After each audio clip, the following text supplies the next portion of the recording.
Bienvenidos a una nueva entrevista de Legal Tech hoy, en esta cuarta temporada que arrancó muy arriba.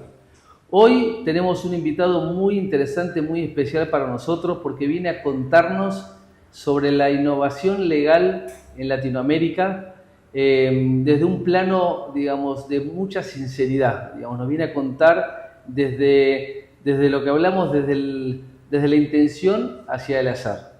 Así que para nosotros es muy lindo explorar y desarrollar esta temática. Nos acompaña Rodolfo Christoffersen. Rodolfo, muchísimas gracias por estar hoy con nosotros. Rodolfo es abogado, tiene mucha experiencia en innovación legal en Latinoamérica. Es abogado corporativo, se egresó de la UBA, hizo un posgrado ahí. Fue meritorio en un juzgado comercial en la capital federal hace mucho tiempo. La verdad que conoce la trinchera judicial y eso me parece súper interesante. Trabajó en Cárdenas, en Scipio Farrell, en Mercado Libre 10 años como Head de Legal Operation, pasó por InView y actualmente es Legal Claims Manager en Despegar. Así que un lujo tenerlo a Rodolfo con nosotros hoy acá para que nos hable un poco de la posta respecto a la innovación legal que estamos viendo en Latinoamérica. Rodolfo, muchas gracias. Bueno, muchas gracias por la invitación. Feliz de estar acá. Ahora. Rodolfo, para los amigos puede ser Rodo. Totalmente. Perfecto. Rodo, la primera es, ¿quién es Rodolfo Christoffersen para Rodolfo Christoffersen?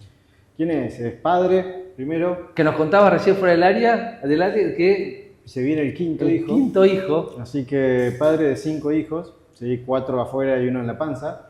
Nace ahora en un par de meses, así que estamos preparando todo. Y la verdad que en términos profesionales es alguien que fue haciendo su carrera y descubriendo cosas que, si vos me preguntabas cuando estaba ya de meritorio en el juzgado comercial 11, no tenía ni idea de dónde iba a terminar. Pero feliz de todo ese camino, y cuando veo para atrás digo, che, todo lo que fui haciendo y el esfuerzo que fui haciendo empieza a pagar sus frutos estando ahora. Desde el lado de lo divertido que es trabajar en este momento, en estas industrias que pude hacerlo, y la verdad que fue sorprendente.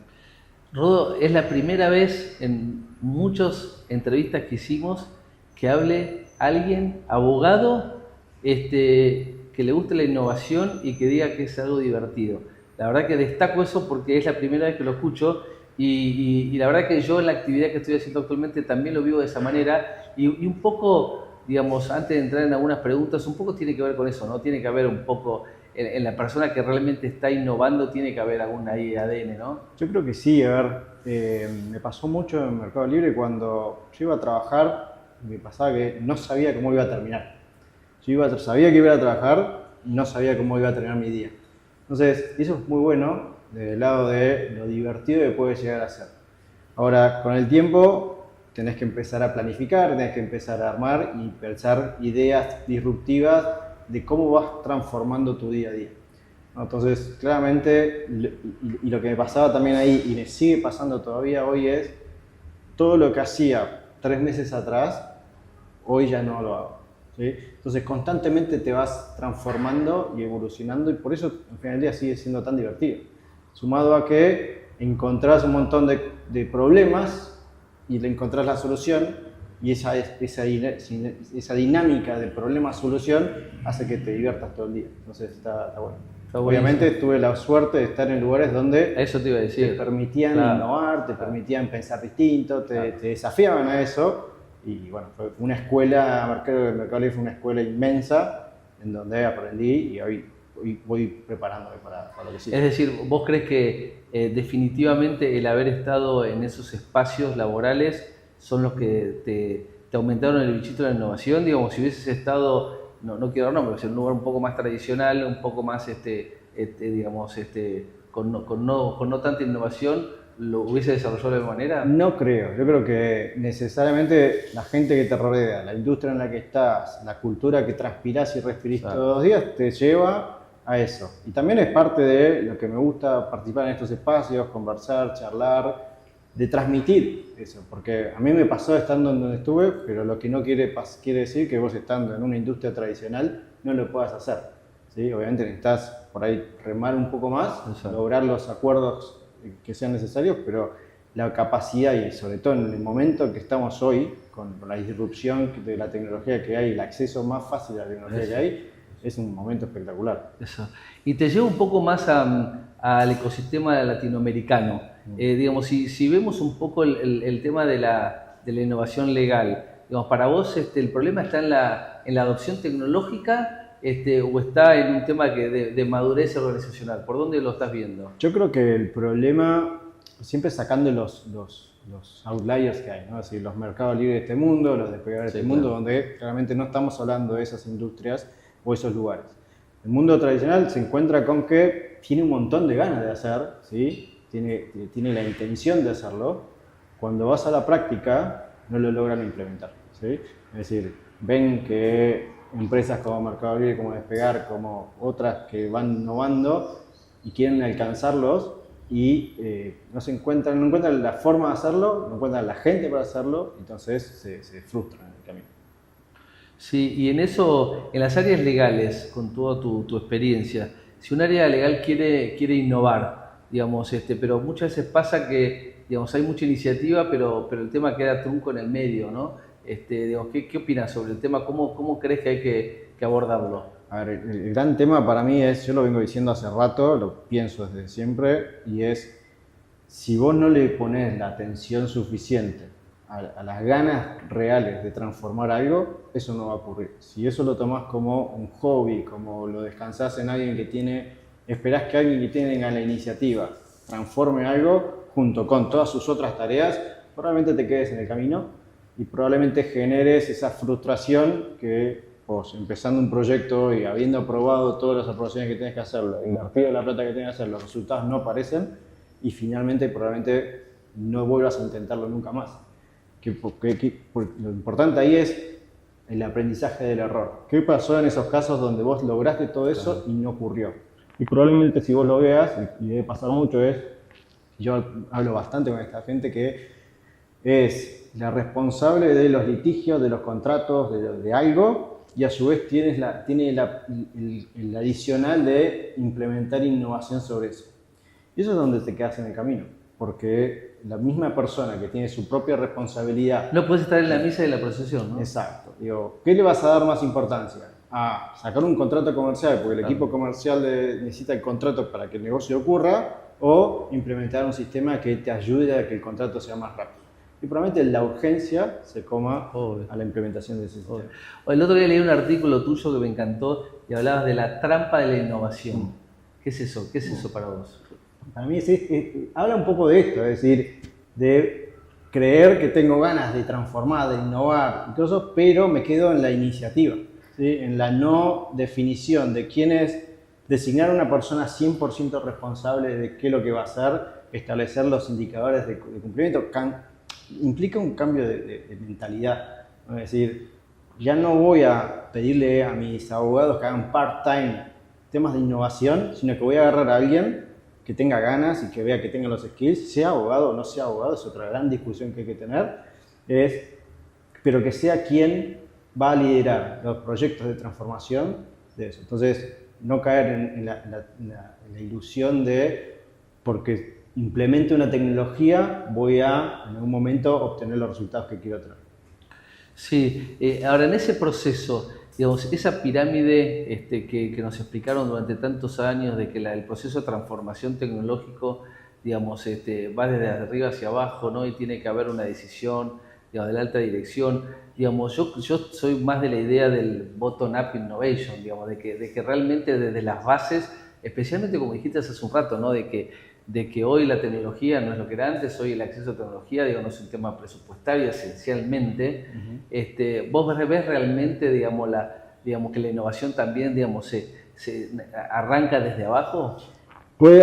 Sí, puede arrancar de abajo. El tema es que para mí, si vos no tenés alguien, o sea, los general counsel de este mundo, los socios de los despachos jurídicos de este mundo, si no tienen la convicción y la mentalidad de tomar la decisión de vuelta, no definir el part-time de alguien para que haga esto, sino tomar la cuestión del serio y diseñar un plan estratégico que sea la implementación de la innovación en el estudio, en el departamento, Y probablemente esas personas que tienen muchas ganas de innovar, pero si no los empoderás a que ocurran y que ocupen el 100% de su tiempo, y se van a quedar en este efecto que decíamos, es decir, me voy a frustrar en el camino, voy a dejar las cosas a mitad de hacer, no voy a tener los skills suficientes, no voy a tener un líder que me acompañe a hacerlo, porque tampoco aquellos, los que están ahí abajo por ahí no tienen los skills de indicadores, de OKRs, de KPIs, de gestión de proyectos. Eso se va construyendo a lo largo de tu carrera.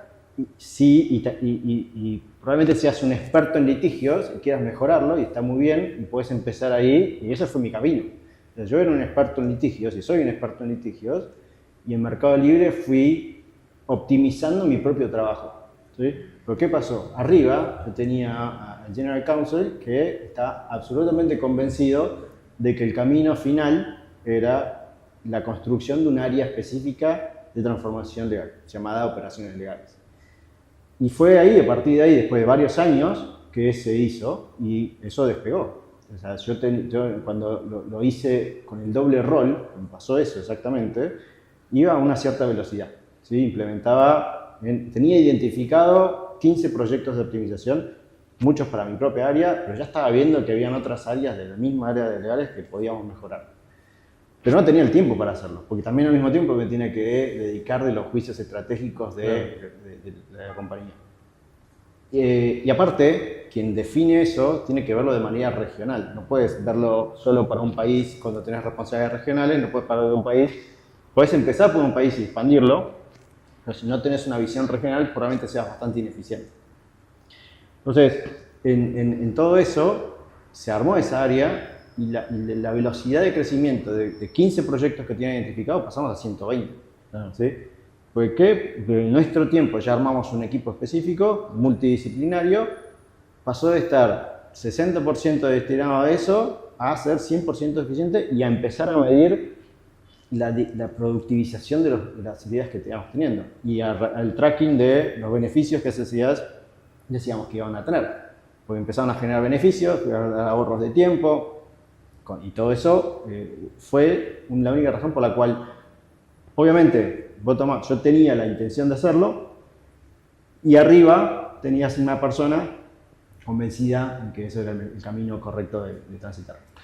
Rodo, hablabas de que en este proceso, digamos, definitivamente, digamos, si los proyectos de innovación se abordan, digamos, part-time, digamos, tu experiencia es que, digamos, la celeridad es más corta, más lenta.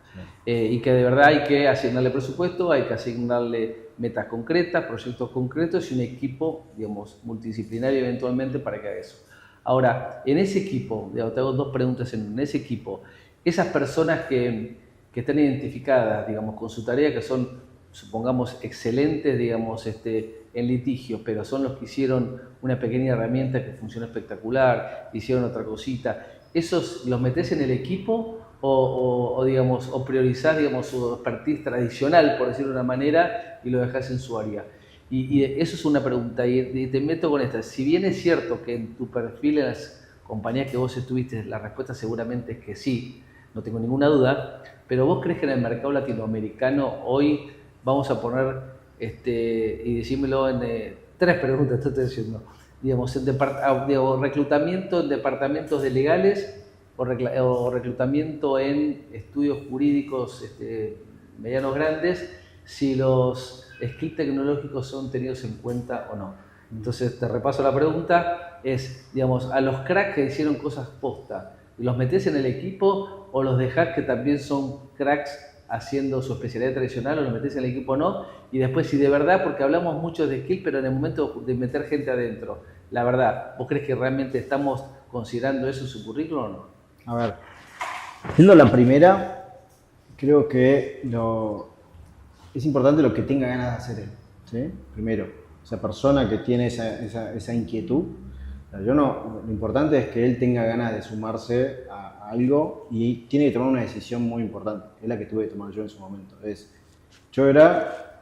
Hice 15 años de resolución de disputas. Sabía mucho del mundo del litigio, del reclamo en todos esos aspectos. Y si yo me iba a enfocar 100% en operaciones legales, obviamente todo lo que traiga lo traigo, pero ya dejo de hacer todo eso. ¿Sí? Me enfoco a hacer un montón de otras cosas. Cosas relacionadas a finanzas, ¿sí? Tenía que ver el presupuesto, tenía que lograr que el proceso de presupuesto sea lo menos doloroso posible, porque es un proceso bastante complejo y duele un montón a los equipos y desenfoca un montón a los equipos, cuando mi única obsesión estando en ese lugar iba a ser cómo lograba que esos abogados que eran los protagonistas hagan su mejor trabajo sin desenfocarse para lo cual estaban puestos.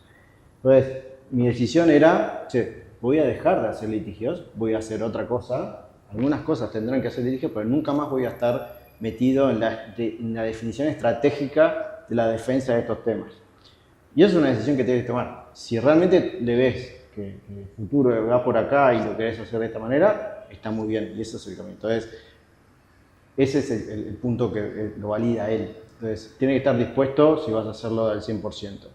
Y el otro es, vos necesitas ojos expertos, ¿sí? en esto. Vos no necesitas tener un 100% de conocimiento de algo en particular, porque vos te apoyás en el ojo experto de él, que es experto en esa materia. Vos más o menos sabés cómo funciona, te enterás, contás, escuchás todos los problemas y buscás la mejor solución que tenés que construir. Pero vos no tenés que ser experto en contratos, en litigios, en nada. Obviamente eso te trae un upside. Pero, entonces a eso recomendaría que tome, si va a tomar una decisión de venir acá, que la tome consciente de lo que implica, porque también te puede abrir un montón de puertas. Entonces, hoy estás muy enfocado en litigios, pero meterte en este mundo te va a empapar de la visión más parecida a la que General Counsel tiene, ¿sí? Que es ver cómo viene el presupuesto, ver cómo lidian los problemas que arman los contratos, los que lidian sociedades, los que ven el dato personal, los que ven litigios. Entonces tu scope de temas se va a ampliar un montón y eso trae un montón de posibilidades hacia futuro, porque te permite abrir otras puertas que a futuro puedas hacer.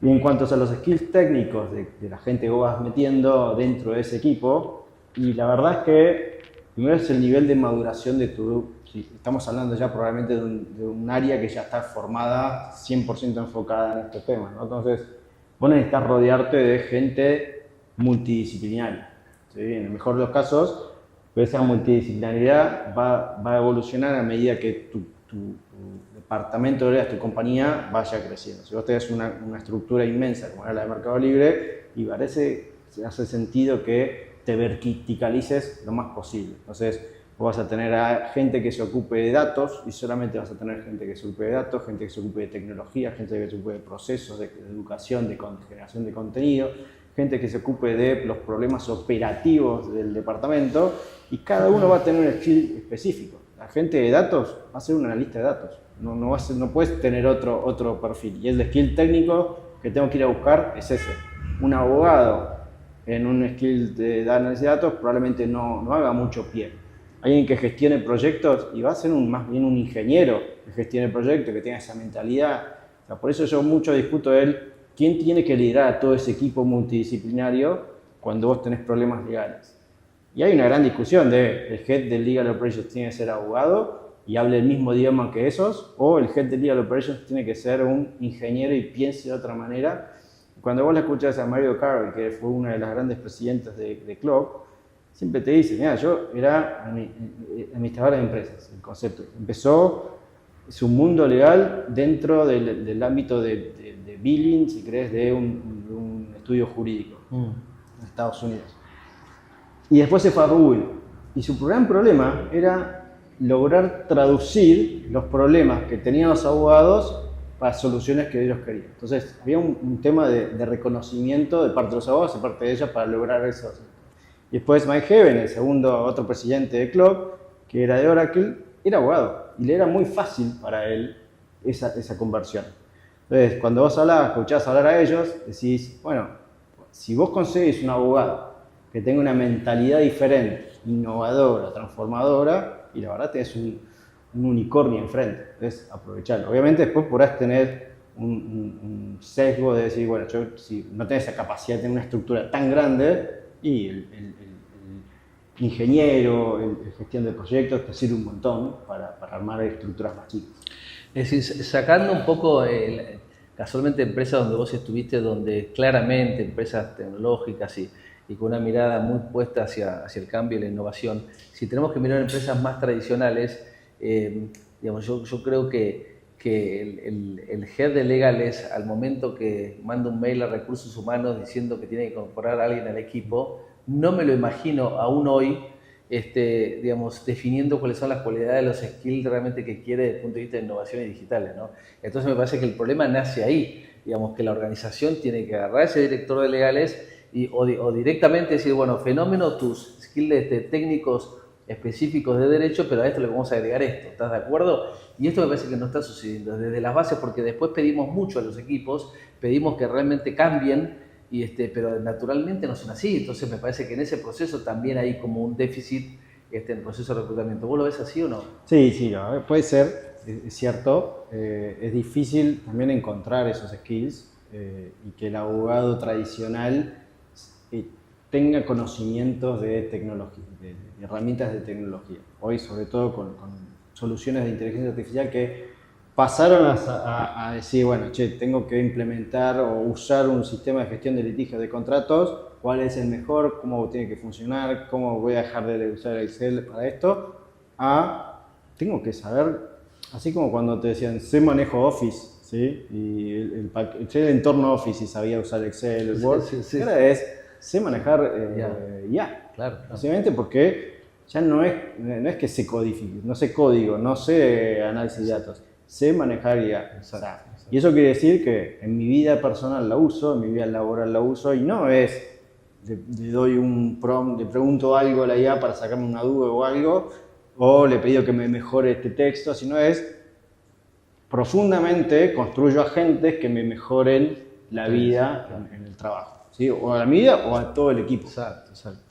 Rodo, vamos a ir a una pausa porque, digamos, esta temporada hemos incorporado auspicios, así que todo aquel que quiera colaborar y apoyar este canal de streaming, digamos, nos puede escribir, así que vamos a dar un espacio a los auspicios, pero voy a dejar, digamos, como hacen en la tele, voy a dejar una pregunta picando, y es esto que dijiste de que me encantó, de que el abogado en algún momento tiene que decidir, o sigue siendo lo voy a poner un poco del extremo, o tiene que seguir siendo un abogado tradicionalista, o se tiene que transformar en un abogado innovador legal, y se va a dedicar exclusivamente a innovar, o se va a dedicar a ser un abogado tradicionalista. ¿Vos crees que esto es tan así o hay un camino en el medio? Te lo dejo picando. Dale, gracias.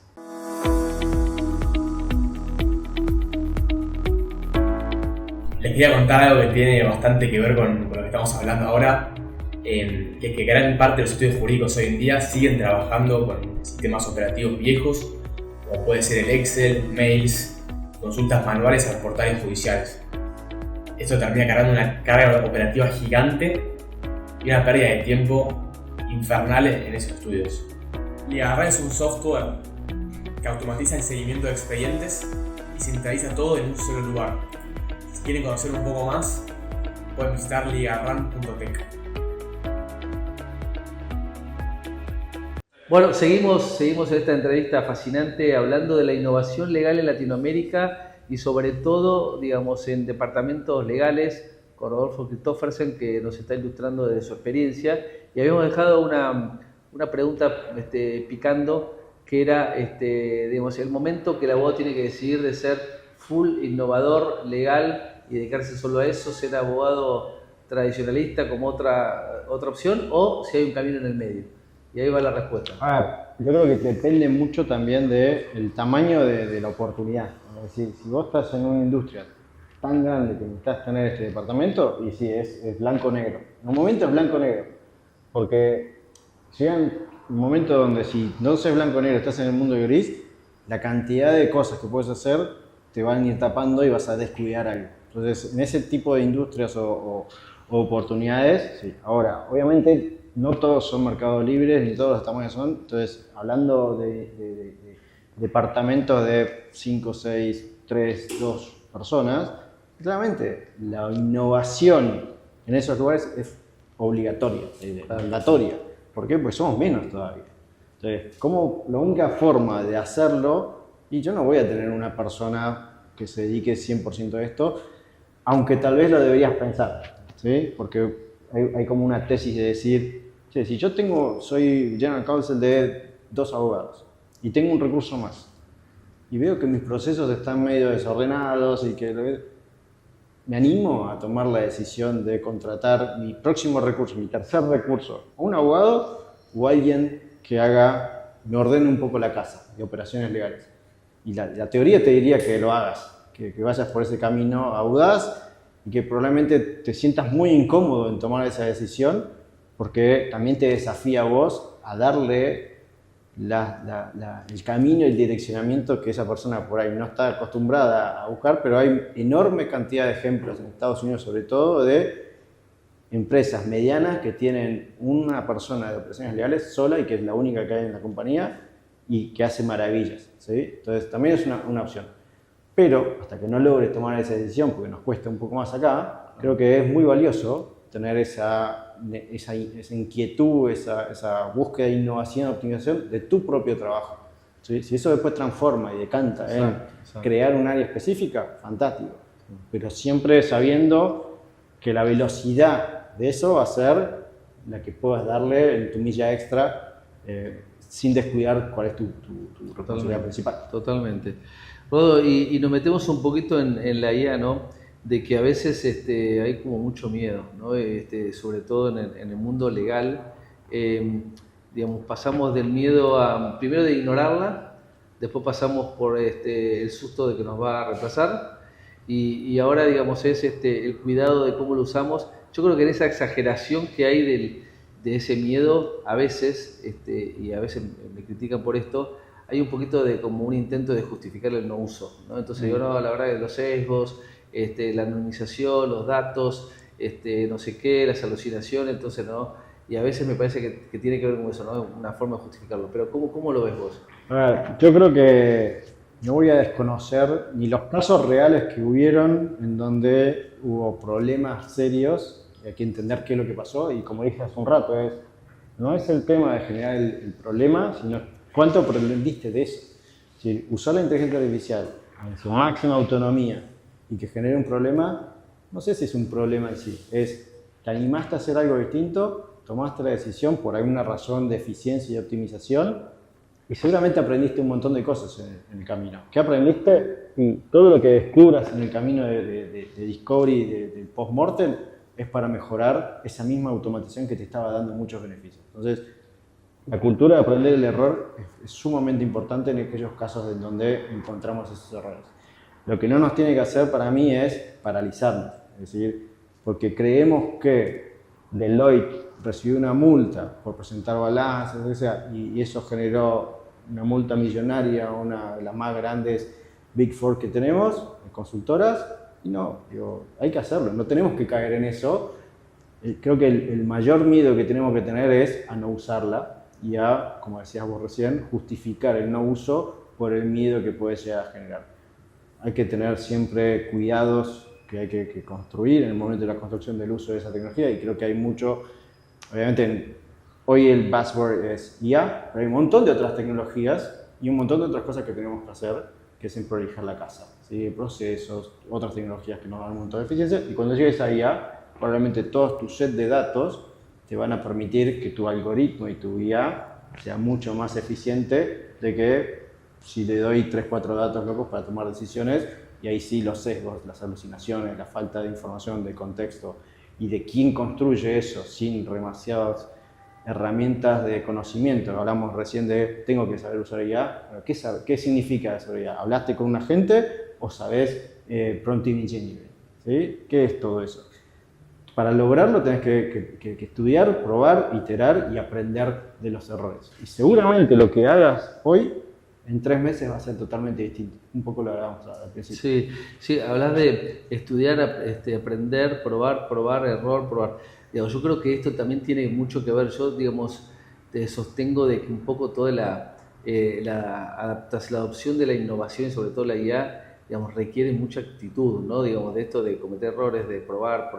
Y es como para mí como un efecto kármico, digo, que es todo el esfuerzo que yo le dedico ahora son los beneficios que voy a tener en el futuro, digo, ¿no? Porque hay mucho también, digamos, gente que por ahí, digamos, hay una frustración inmediata, ¿no? Alucinó, sesgo, etcétera, entonces abandono a mitad de camino y me parece que también eso, y especialmente para los abogados rústicos, tradicionales como somos, me parece que la frustración viene muy rápido y entonces me parece que un poco el desafío es ese, ¿no?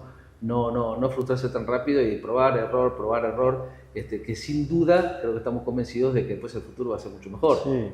A ver, creo que lo hemos escuchado varias veces y yo lo he escuchado varias veces y es decir, en muchos días de mi día, en la semana, del mes, del año, donde me siento que soy el peor haciendo lo que hago, ¿sí? Porque hoy arranqué a la mañana, empecé a mejorar algo que tenía que mejorar, no le encontré la vuelta, me dio todos los errores que tenía que dar y me voy totalmente frustrado al día siguiente, ¿sí?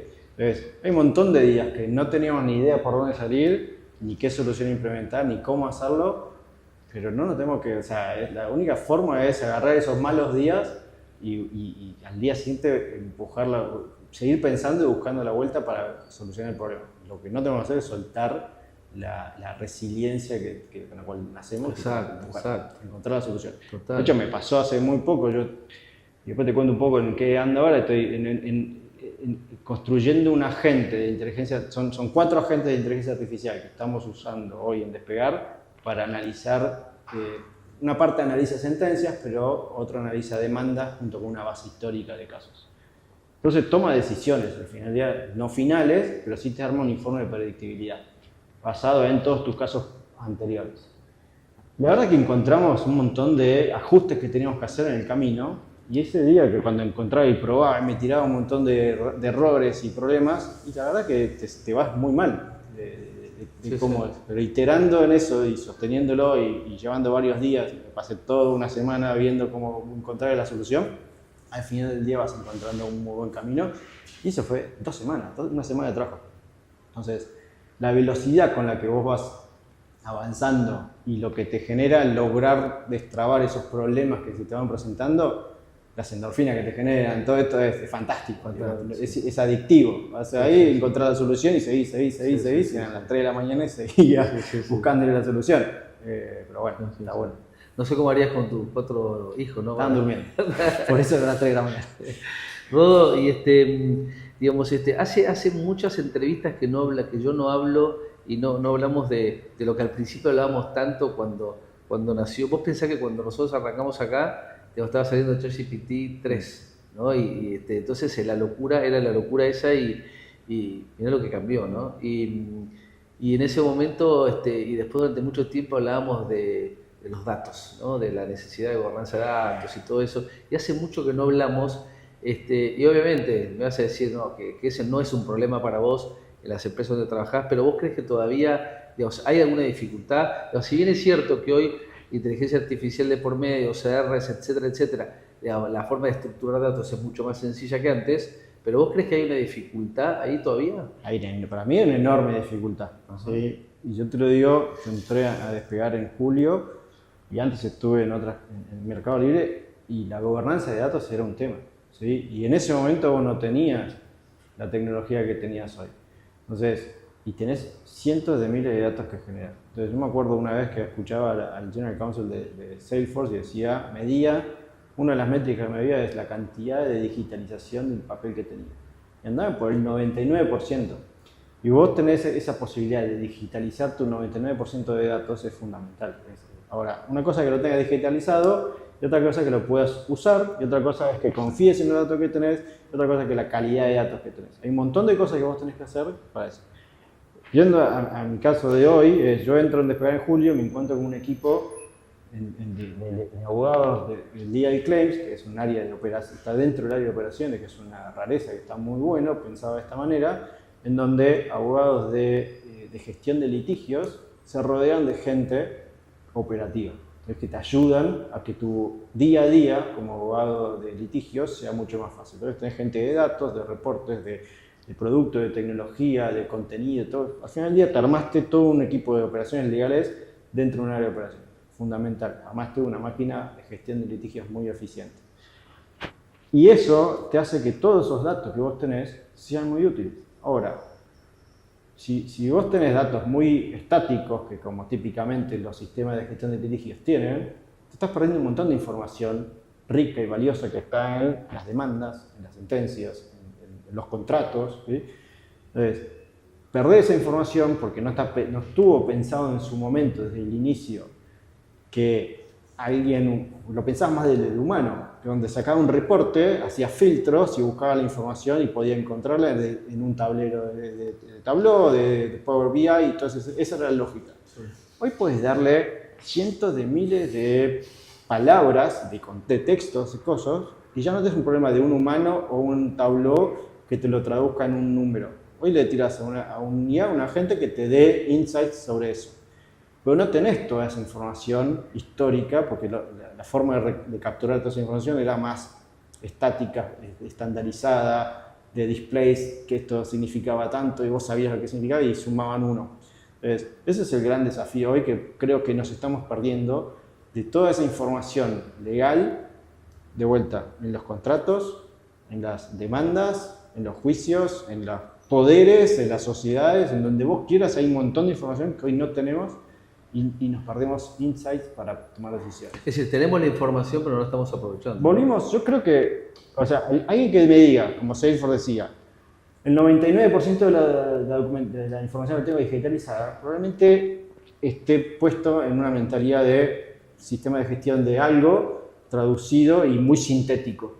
Lo que hoy te sirve es más el análisis del lenguaje natural, de información, de sumarización, pero sin perder calidad en el informe que vos tenés. ¿Para qué? Porque yo te puedo sacar la tasa de éxito de un país, de mis litigios, sabiendo cuáles ganó y cuáles perdió. Y básicamente en el sistema me va a decir cuántos gané y cuántos perdí. Y eso te saco la tasa de éxito. Ahora, yo no sé qué dijo el juez en los casos que gané, ni qué dijo el juez en los casos que perdí.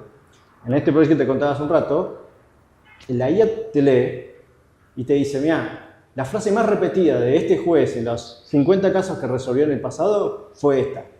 ¿Sí? Te condenó siempre por esto.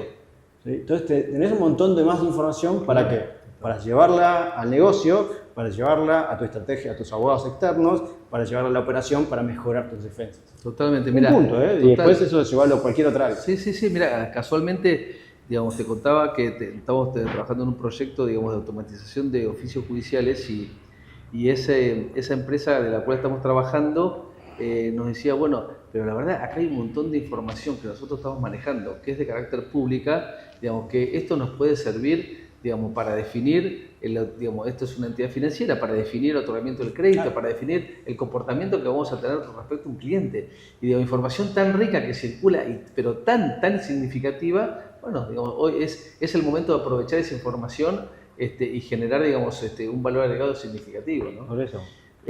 Rodo, y hablábamos, por un momento hablaste de agentes y que es algo que a mí me obsesiona. Hace unos días hice un post en una red social y recibí muchas críticas de abogados porque yo hacía referencia a que no estamos tomando conciencia de que la IA, digamos, va a transformar o reemplazar las tareas de oficina a través de la IA agéntica y que el abogado hace tareas de oficina, ¿no? Entonces medio como que la gente vio como que realmente que yo estaba, digamos, vapuleando la profesión, digamos, simplificando, digamos, la profesión de abogado como tareas de oficina, ¿no?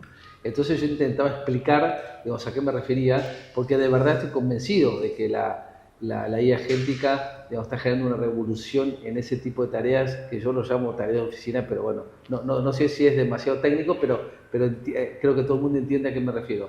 Digamos, ¿cómo vos realmente coincidís en eso, que la automatización con la IA agéntica en la abogacía también es como muy impactante? Yo creo que sí. A ver, yo tomo tu frase de tareas Tareas de oficina. de oficina como tareas repetitivas, Claro, manuales, totalmente, repetitivas, aburridas y de poco valor. Exactamente. Esa sería una definición más técnica, Yo totalmente. no creo que alguien que haya estudiado 5, 6, 7, 10 años una carrera, más un posgrado, una maestría, quiera dedicarle un minuto a una tarea repetitiva, aburrida, y manual y de poco valor. Y seguramente el 80% de esa gente que estudió un montón y se esforzó un montón, lo está haciendo hoy. por ahí ni se da cuenta, lo tiene tan metido en el Exacto, día. ese es el punto. Y- Lo tiene tan metido y que hasta piensan que es un valor que forma parte de la tarea habitual de un abogado. Como el abogado tiene que entrar a un portal a buscar un expediente y mirarlo y buscarlo y bajarlo en una ficha y completarlo. Para él es como una parte importante de la abogacía, por ejemplo. Exacto. ¿No? Y probablemente no tiene forma de imaginarse cómo lograr que eso no pase. ¿Sí? Y es un problema de todos que no se nos ocurre una forma de, cada vez que yo entro a la mañana y digo, uff, tengo que hacer de vuelta esto una vez más, no piense cómo puedo hacer para dejar de hacerlo. Claro. Típicamente es, en una empresa, me preguntan en un área comercial algo y la 15.000 vez que me lo preguntan y voy a buscar la respuesta que di y le doy la misma respuesta. Hoy eso casi no creo que ocurra en la mayoría de las empresas. ¿Por qué? Porque has logrado automatizar el concepto de agente respondedor de preguntas frecuentes, si se quiere, de legales. Eso es fácil de hacer, es muy bueno, está bueno, si no lo hicieron háganlo, porque les va a sacar ese tipo de mail que lo veo y lo dejo para dentro de 3 semanas, cuando me vuelvan a preguntar, pero en realidad era re importante, porque era una pregunta simple, pero para el comercial estaba trabando un negocio, puede ocurrirse automáticamente y de la manera más autónoma posible. Sí, creo que va a revolucionar, o debiéramos ocuparnos porque revolucione, y el gran desafío que vamos a encontrar nosotros que tenemos que acompañar a esas personas que están recién empezando es, ¿qué van a hacer? ¿Sí? Y es parte ahora sí, de vuelta de conectar lo que dijiste recién, es cuando estás contratando recursos nuevos, asegurarnos que hayan y que sepan usar herramientas de tecnología, sobre todo de inteligencia artificial, porque ya esa tarea por la cual típicamente lo contratábamos, que era manual, repetitiva, automática, era la más básica que ibas a hacer, la va a hacer un agente. Entonces, por ahí no lo tengo construido, por ahí lo tengo que mantener, por ahí lo tengo que ejecutar, y esa persona lo va a hacer. Entonces, está bueno que él sepa eso, porque su tarea ya no va a ser hacerlo, sino supervisar a un agente que lo haga. Exacto, eso lo dato. Mira, hace un tiempo estábamos con una reunión con una Big Four en Chile y estábamos explicándole cómo automatizar el seguimiento de los juicios y nos dice, muy serio, ¿no? El socio de esa Big Four nos dice muy serio, ¿y ahora Jazmín qué va a hacer? Claro. Digamos, si es una paraliga que está, ¿qué va a hacer con...? Y digo, yo le dije, digamos, va a crecer mucho más rápido, Claro. digamos, pero la preocupación de él era que iba a hacer eso. Así Esa que- y la segunda preocupación probablemente de ese mismo socio, de cualquier socio de estudio jurídico, es ¿cómo le voy a cobrar a mi cliente? Bueno, la verdad que acá entraríamos, el tema ese es el gran tema, ¿no? Es facturación por hora, digamos, Bueno. gran tema. Y también lo dato, la vez pasada estaba en una reunión con un banco importante argentino, digamos, muy grande, y uno de legales, cuando hablábamos de automatizar, la respuesta fue, no, yo no puedo tener menos gente. ¿Cómo no puedes tener menos gente? No, yo tengo una nómina de X abogados, a mí no me conviene, yo no puedo.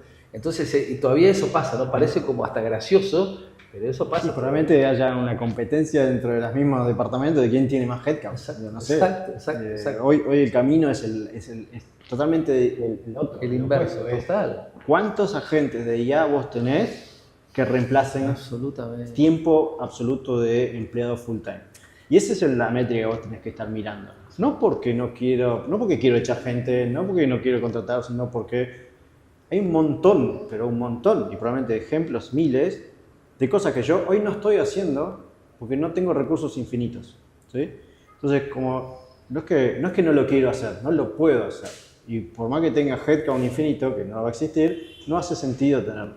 Entonces, no es que la métrica de agente de inteligencia artificial que reemplaza full-time employee se mide para poder ver qué cosas antes no hacías que hoy sí puedes estar haciendo.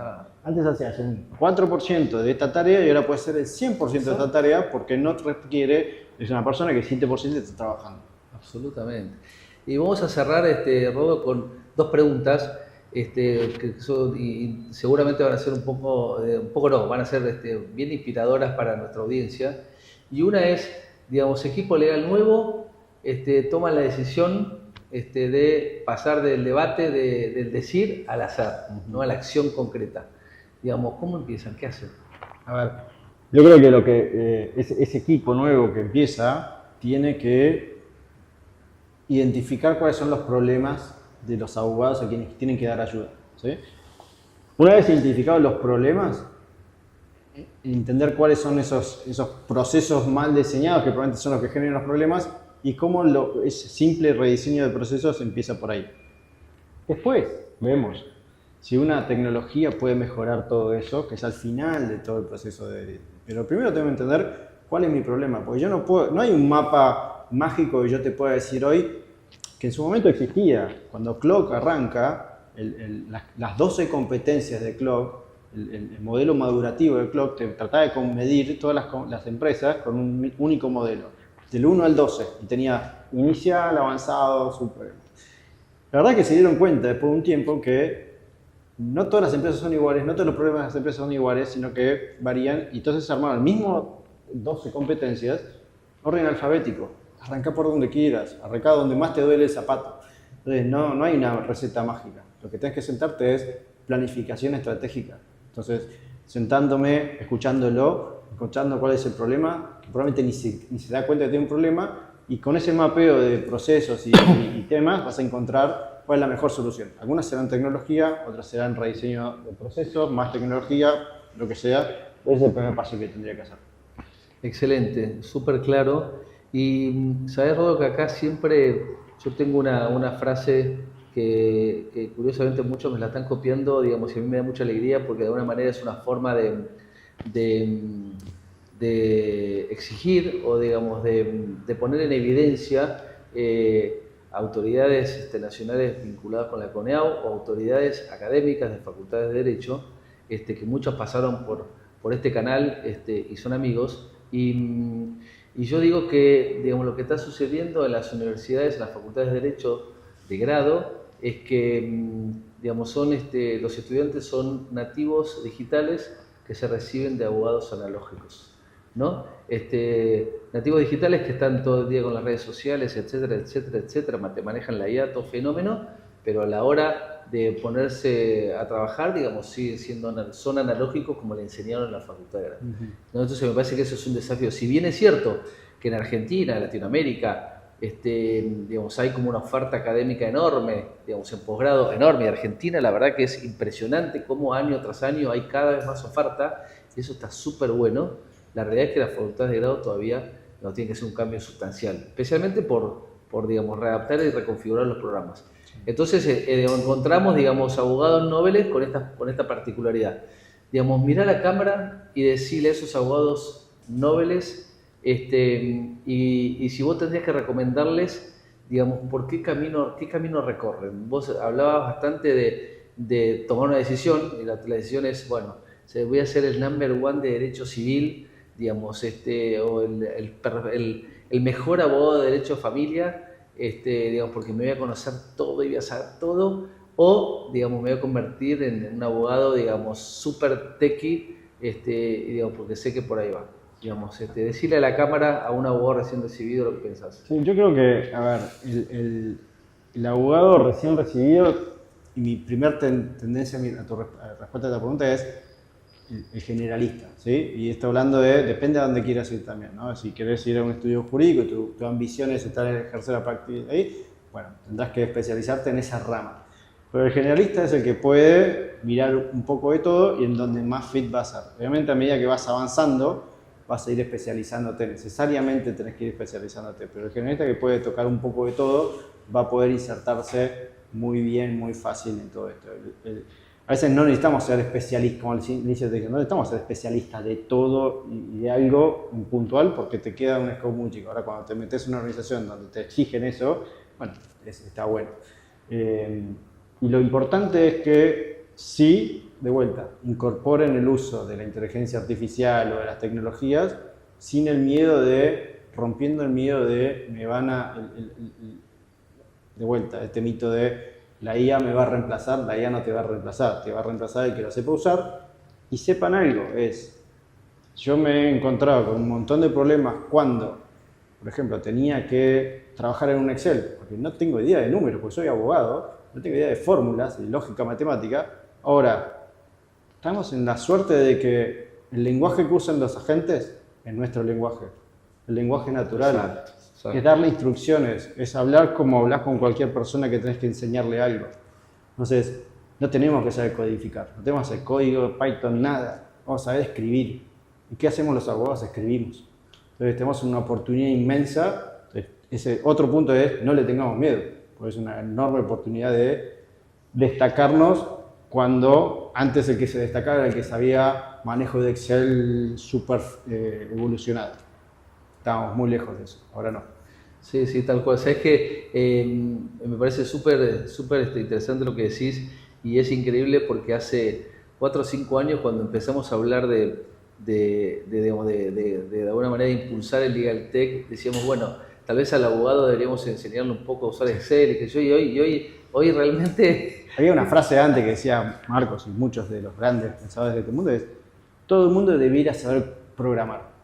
Yo creo que está bastante en duda de si vos tenés que saber programar. Total, lo dijo tu ex jefe Claro, hace poquito. Sí. Digo, ¿no? Digo, Totalmente. no sé si tengo que saber programar. Pero vos fíjate, ¿cuánto hace que decíamos, no, si le tenés que recomendar a un joven que tiene que estudiar, decíamos programación, ¿no? Y eso fue hace 2 años, 3 años. Están en medio de la carrera esa gente. Exacto, pobres chicos que les hicieron caso, ¿no? No, igual no quiere decir que... A ver, el otro día escuchaba a un diseñador industrial de Tesla, decía, obviamente el que usa inteligencia artificial para hacer diseños industriales va a ser muy bueno, pero el que es ingeniero industrial y que usa inteligencia artificial tiene el contenido adicional. Obviamente, un ingeniero en informática que usa inteligencia artificial, claramente, o sea, tiene un plus enorme y va a ser mucho más potente de que no lo hace. Por supuesto. Entonces, siguen por buen camino. Así es, totalmente.